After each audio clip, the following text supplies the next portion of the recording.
Dominique Quashie, a recent Upper Sixth graduate who is set to start her tertiary education, said not enough is taught about African heritage at the primary and secondary levels, leaving students without critical knowledge of their own identity. I'd like to begin with a quote which states, "A people without the knowledge of their past history, origin, and culture is like a tree without roots," said by Pan-Africanist Marcus Garvey, which I retrieved from my African History Quiz booklet of 2022. Dominique, who is also a past participant of the Emancipation Support Committee's National African History Quiz, described how the quiz revealed just how much was missing from her formal education.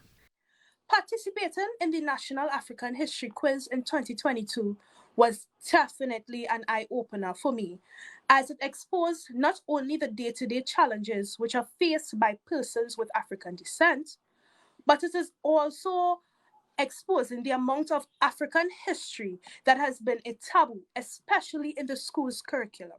She said many significant figures and events were never taught, adding that Eurocentric narratives dominate lessons while African stories are overlooked. For instance, the name Christopher Columbus stains the minds of every school child throughout Trinidad and Tobago, along with his 3 ships and the year 1498.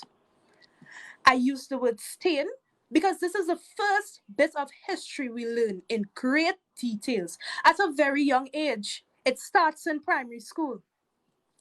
On the other hand, if we mention other important names such as Toussaint Louverture or Jean-Jacques Dessalines, it may not even ring a bell.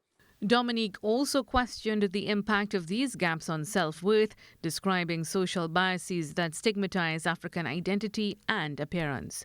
She recommended cultural clubs and more Afrocentric material to help close the gap and inspire pride among African students. Lastly, the final solution is one of which is offered by the Emancipation Support Committee of Trinidad and Tobago. They continuously have the African History Quiz, as every year, new bits of African history is provided within the booklet for all participants. These participants now have the opportunity to engage in educational conversation with their peers, where there will be a transfer of new information between the youths. Dominique said there is a need to reclaim the narrative.